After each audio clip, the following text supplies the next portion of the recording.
Hello दोस्तों, आप सभी का ऑल अबाउट सोशियस में स्वागत है। और ये समाज शास्त्र के इग्नू सीरीज़ है और आज से इसमें हम लोग एक नए विचारक टॉलकट पार्सन्स के बारे में चर्चा करने वाले हैं। आप सभी को पता है कि समाज शास्त्र में टॉलकट पार्सन्स कितने महत्वपूर्ण विचारक हैं।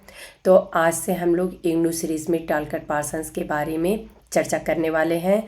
आज हम लोग सबसे पहले उनके जीवन परिचय के बारे में समझेंगे और अपने आने वाले जो आगे के लेक्चर्स होंगे इग्नू सीरीज से संबंधित, उसमें टॉलकट पार्सन्स ने समाज शास्त्र में क्या योगदान दिया है उसके बारे में डिटेल में समझेंगे। तो चलिए आज हम लोग प्रारंभ करते हैं। टॉलकट पार्सन्स की बात करें तो सबसे पहले अगर जैसे ही टॉलकट पार्सन्स की बात आती है तो इनकी एक्शन थ्योरी ये हमारे माइंड में आ जाती है। एजिल मॉडल जो है ये हमारे माइंड में आता है और सिक्रोल, ये तीन ऐसे कॉन्सेप्ट हैं जो कि टॉलकट पार्सन से संबंधित है। चलिए अभी ये हम लोग लेकिन जो तीनों कॉन्सेप्ट है इसको आगे हम लोग अपने लेक्चर्स में डिटेल में समझेंगे। लेकिन अगर मेरे यहाँ पे बताने का मेन मोटो यही था कि जैसे ही टॉलकट पार्सन्स का नाम आता है, एक्शन थ्योरी, एजिल मॉडल और सिक्रोल, ये तीनों हमारे माइंड में आते हैं। टॉलकट पार्सन्स की अगर टाइम लाइन की बात करें जीवन परिचय की तो 1902 से और 1979 तक इनका जीवन काल रहा है। टॉलकट पार्सन्स का जन्म 1902 में एक धार्मिक प्रोटेस्टेंट परिवार में हुआ था। यहाँ पे मैं आप लोगों को बता दूं कि एक एक लाइन जो होती है इग्नू की अपने आप में बहुत ज़्यादा महत्वपूर्ण होती है। और यहाँ पे आप लोग कोई अगर बात लिखी गई है तो यूँ ही नहीं लिखी गई हो, उसके पीछे कुछ रीज़न होता है। तो आप लोग ध्यान रखिएगा कि ये धार्मिक प्रोटेस्टेंट परिवार से संबंधित थे। ये आप लोगों को टॉलकट पार्सन्स से दिख रहे हैं, ये एक अमेरिकन समाजशास्त्री रहे हैं। टॉलकट पार्सन्स धार्मिक होने के साथ साथ पढ़ाई लिखाई वाले वातावरण में बड़े हुए थे। तो यहाँ पे इनको धार्मिक जो संस्कार थे वो तो मिले ही थे, साथ में इनके पिता भी चूँकि काफ़ी पढ़े लिखे इंसान थे तो इनको एक पढ़ाई लिखाई का जो एटमॉस्फेयर है, माहौल है, वो देखने को मिला था। पार्सन्स का आरंभिक जीवन मध्यम पश्चिम अमेरिकी संकीर्णता के वातावरण में बीता। 1920 में मैसाचुसेट्स के एमहर्स्ट कॉलेज में अपना पूर्व स्नातक प्रशिक्षण प्राप्त किए। तो यहाँ से इनकी जो शिक्षा का सफ़र है वो प्रारंभ होता है, जिसमें सबसे पहला कॉलेज आता है एमहर्स्ट जो कि मैसाचुसेट्स था। वास्तव में अपने प्रारंभिक दिनों में पार्सन्स ने जीव विज्ञान से शिक्षा प्राप्त की थी और उस समय वह जीव विज्ञानी या डॉक्टर बनना चाहते थे। तो अपने प्रारंभिक दिनों में इनका जो इंटरेस्ट था वो बायोलॉजी में था। वह जीव विज्ञान से पढ़ के और जीव विज्ञानी या फिर डॉक्टर बनना चाहते थे। यहाँ पे अगला सफ़र इनका शुरू होता है। हैमिल्टन और क्लेरेंस एयर्स विचारक थे जो कि इनको एमहर्स्ट कॉलेज में मिलते हैं। सॉरी, इन्होंने उस समय मॉरल ऑर्डर करके एक पाठ्यक्रम प्रस्तुत किया था इन दोनों विचारकों ने, और जिसमें समनर, कूले और दरखाइम जैसे प्रसिद्ध समाजशास्त्रियों के लेख पढ़ने का अवसर पार्सन्स को मिला था। तो ये जो मॉरल ऑर्डर करके जो पाठ्यक्रम प्रस्तुत किया गया था इन दोनों विचारकों के द्वारा, उसमें समनर, कूले और दरखाइम जैसे जो प्रसिद्ध समाजशास्त्री थे उन्हीं के लेखों को इसमें लिखा गया था और इसको पढ़ने का अवसर टॉलकट पार्सन्स को मिला। हैमिल्टन के पाठ्यक्रमों में पार्सन्स को थॉर्स्टेन वेबलिन के बारे में जानकारी प्राप्त हुई। तो यहाँ पे आप लोग देख सकते हैं कि एक और विचारक देखने को मिल रहे हैं, थॉर्स्टेन वेबलिन। भले पार्सन्स का फील्ड अलग था, वो अर्थशास्त्र से जुड़े हुए थे, लेकिन उनको विभिन्न जो समाजशास्त्री थे उनको एक बोलना चाहिए कि कहीं ना कहीं टच में थे, कुछ कुछ उनके विचारों को पढ़ते रहते थे। हालांकि ऐसा नहीं कह सकते हैं कि जैसे रॉबर्ट इजरा पार्क थे, बीर स्ट्रीट थे या फिर और जो अन्य प्योर समाजशास्त्री विचारक थे उनके संपर्क में ये नहीं थे, क्योंकि इन्होंने समाजशास्त्र को नहीं पढ़ा था। लेकिन कुछ ऐसी चीज़ें थी जो कि इनसे जुड़ी हुई थी। जैसे कि थॉर्स्टेन वेबलिन की बात करें तो इन्होंने अमेरिकी पूंजीवाद पर की गई तह तक पहुंच जाने वाली आलोचना ने न केवल पार्सन्स को वरन अन्य लोगों के साथ साथ उनके सबसे कट्टर आलोचक सी राइट मिल्स को भी प्रभावित किया था। तो यहाँ पे आप लोग देख सकते हैं कि चूंकि ये इकोनॉमिक्स से पढ़ रहे थे तो इन्होंने थॉर्स्टीन वेवलेन के विचारों से भी काफ़ी प्रभावित हुए थे। आगे की शिक्षा प्राप्त करने के लिए Parsons London school of economics चले गए। तो वहाँ पे आप लोग देख सकते हैं लंदन स्कूल ऑफ इकोनॉमिक्स में ये इकोनॉमिक्स से अर्थात अर्थशास्त्र से पढ़ाई करने के लिए चले जाते हैं। यह स्कूल जो था वो बौद्धिक श्रेष्ठता के लिए काफ़ी ज़्यादा प्रसिद्ध था।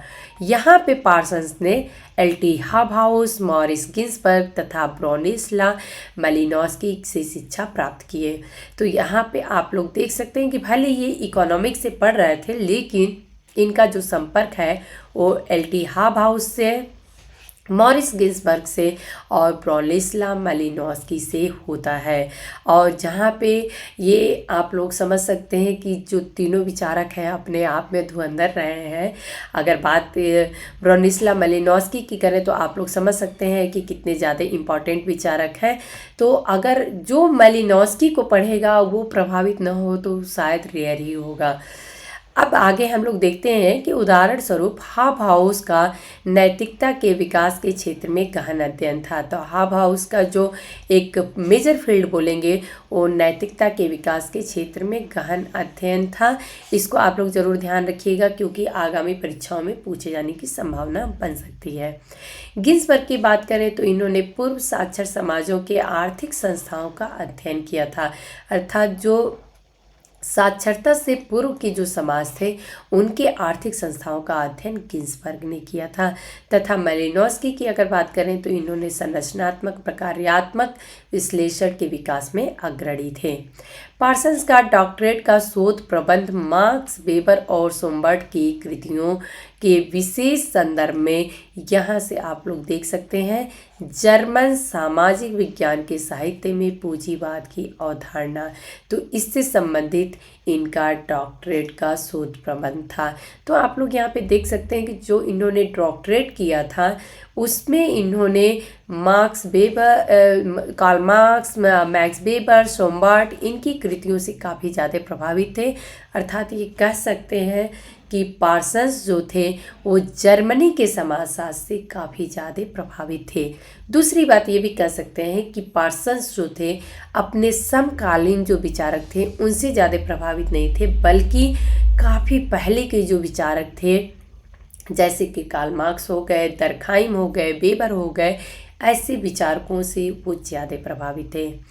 हार्वर्ड विश्वविद्यालय के अर्थशास्त्र विभाग में प्रशिक्षण के रूप में उन्होंने बहुत कम समय के लिए कार्य किया था।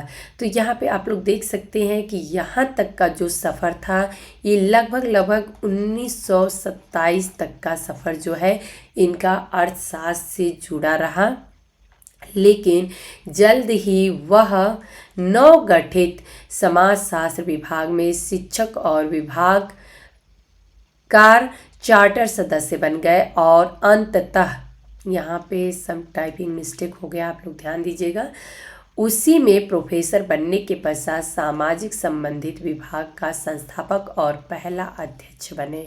तो यहाँ पे आप लोग देख सकते हैं कि हार्वर्ड में इनको समाजशास्त्र से संबंधित जो सामाजिक संबंध से संबंधित जो विभाग था उसका संस्थापक बनाया गया था और पहला अध्यक्ष बने थे। यहाँ से इनका सफ़र समाजशास्त्र से संबंधित प्रारंभ होता है। यहाँ पे एडवर्ड देवरू करके एक विचारक हैं, इन्होंने कहा है कि यह कहना उचित ही है कि उस समय प्रतिष्ठित समाजशास्त्री जो हार्वर्ड या अमेरिका के अन्य विश्वविद्यालयों में पार्सन्स से वरिष्ठ थे, पार्सन्स की कृतियों पर उनका बहुत कम प्रभाव था। उनकी कृतियों में तत्कालीन किसी भी प्रमुख समाजशास्त्री का उल्लेख नहीं मिलता है। तो पार्सन्स की जो कृतियां हैं या पार्सन्स के जो विचार हैं उसमें उनके समकालीन कोई समाजशास्त्री या विचारक का उनको कोई उल्लेख देखने को नहीं मिलता है। अब यहाँ पे कुछ फैक्ट्स हम लोग देख लेते हैं। F.W. तासिक की बात करते हैं तो इनके साथ काम करने के समय से ही एल्फ्रेड मार्शल की कृतियों में पार्सन्स की रुचि पैदा हो गई और यह रुचि बाद तक बनी रही। टी.एन. कार्वर ने औद्योगिक समाज के नैतिक समस्याओं में पार्सन्स की दिलचस्पी को बढ़ाया था। एक एक जो विचारकों के नाम हैं वो काफ़ी ज़्यादा इम्पॉर्टेंट है, आप लोग ज़रूर याद रखिएगा। टी.एन. कार्वर की बात हो रही है तो औद्योगिक समाज के जो नैतिक समस्याएं होती हैं इसमें पार्सन्स की दिलचस्पी जो बढ़ी थी वो टी.एन. कार्वर के द्वारा थी। विल्फ्रेडो पैरेटो के शिष्य L.J. हैंडरसन जो थे वो जीव विज्ञानी थे और वो जो थे वो जैविक प्रणाली और सामाजिक प्रणाली के परस्पर समरूपता के विचार में पार्सन्स की रुचि जगाए थे। तो यहाँ पे आप लोग देख सकते हैं कि जो जैविक प्रणाली होता है तथा बायो सिस्टम जो होता है और जो सोशल सिस्टम होता है इसमें किस प्रकार से हमें सिमिलरिटी देखने को मिलती है, इसके बारे में जो इंटरेस्ट आया था पार्सन्स के अंदर में, ये पैरेटो के जो शिष्य थे L.J. हैंडरसन उनकी देन थी। L.J. हैंडरसन की पुस्तक फिटनेस ऑफ द इन्वायरमेंट ने प्रणाली के तत्वों संबंधी पार्सन्स के विचारों को रूप प्रदान किया। तो यहाँ पे आप लोग देख सकते हैं एक फैक्ट्स और मिल रहा है कि L.J. हैंडरसन की पुस्तक है फिटनेस ऑफ द इन्वायरमेंट, तो ये आप लोग ज़रूर ध्यान रखिएगा। इस प्रकार पार्सन्स ने इन प्रभावों के लिए प्रतिक्रिया दिखाए और उनसे एक प्रणालीबद्ध सिद्धांत का निर्माण किया। तो पार्सन्स ने सभी के विचारों को देखा था, यहाँ तक कि वो मनोविश्लेषणात्मक रूप में फ्रायड के विचारों को भी समझा था और विभिन्न विचारकों के विचारों को समझ के और फिर उन्होंने अपना एक थ्योरी बनाया या अपना एक सिद्धांत बनाया। तो ये हम कह सकते हैं कि जो कि ये पार्सन्स की खुद की थी, अपनी थी। अमेरिकी समाजशास्त्रियों से वेबर के विचारों का परिचय कराने में प्रमुख भूमिका का श्रेय पार्सन्स को जाता है। तो अगर मैक्स वेबर से ये कहा जाए कि अमेरिकी समाजशास्त्रियों का जो परिचय कराया गया था इसका सबसे ज़्यादा श्रेय जो है वो जाता है टालकट पार्सन्स को।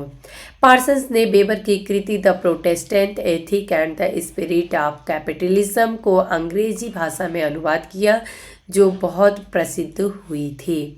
Robert Merton, Wilbert Moore, Kingsley Davis, Robin Williams, Marion J Levy, R.F. Wells, Edward Shils, Neil Smelser इत्यादि जैसे अनेक विद्यार्थियों और सहयोगियों ने पार्सन्स के कार्यों को आगे बढ़ाया और वे उससे बहुत ज़्यादा प्रभावित थे। तो आप लोग देख सकते हैं कि टालकट पार्सन्स से संबंधित कितने ज़्यादा महत्वपूर्ण विचारक जुड़े हुए हैं, जैसे कि रॉबर्ट के मर्टन की बात करें, विल्बर्ट मूर की बात करें, किंग्सले डेविस हैं, रॉबिन विलियम्स हैं, मैरियन जे लेवी हैं, बेल्स हैं, एडवर्ड सिल्स हैं, नील स्मेल्सर हैं। तो ये सभी विचारक जो हैं ये कह सकते हैं कि टालकट पार्सन्स से ही शिक्षा ग्रहण किए थे।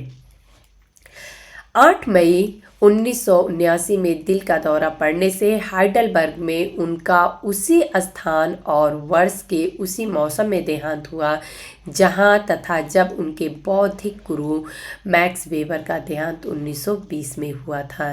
तो यहाँ पे आप लोग देख सकते हैं कि अगर बोला जाए कि टालकट पार्सन्स के बौद्धिक गुरु कौन थे तो ये मैक्स वेबर थे। ऐसा कहा जाता है कि जिस समय उनका देहांत हुआ उस समय वही ऐसे समाजशास्त्री थे जिसकी महत्ता मार्क्स, दर्खाइम तथा वेबर के समान थी। इसी कारण मर्टन ने कहा है कि पार्सन्स की मृत्यु से एक युग का अंत हो गया। तो यहाँ पे आप लोग देख सकते हैं कि समाजशास्त्र में एक अर्थशास्त्री टालकट पार्सन किस प्रकार से समाजशास्त्री बनते हैं और उन्होंने समाजशास्त्र में अपना किस प्रकार से प्रभाव छोड़ा है कि मर्टन ने यहाँ तक कह दिया कि पार्सन्स की मृत्यु से एक युग का अंत हो गया।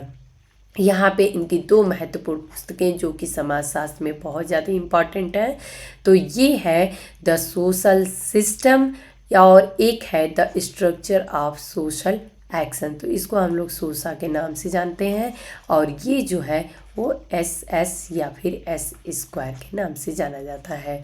तो ये आप लोग 2 पुस्तकें ध्यान रखिएगा। आगे हम लोग इन दोनों पुस्तकों के बारे में भी डिटेल में चर्चा करेंगे कि इन पुस्तकों में आखिर में टालकट पार्सन्स ने अपने क्या विचार दिए हैं। तो उम्मीद है दोस्तों कि आज टालकट पार्सन्स से संबंधित इनका जो जीवन परिचय है वो आप लोगों को अच्छे से समझ में आ गया होगा। अपने अगले इग्नू से संबंधित जो लेक्चर होगा उसमें हम लोग इनके विचारों के बारे में डिटेल में समझेंगे। तो यदि आप लोगों को मेरा पढ़ाने का तरीका, मेरा लेक्चर पसंद आता है तो आप लोग लाइक किया करिए, कमेंट करके हमें बताया करिए, अपने दोस्तों में शेयर किया करिए। धन्यवाद।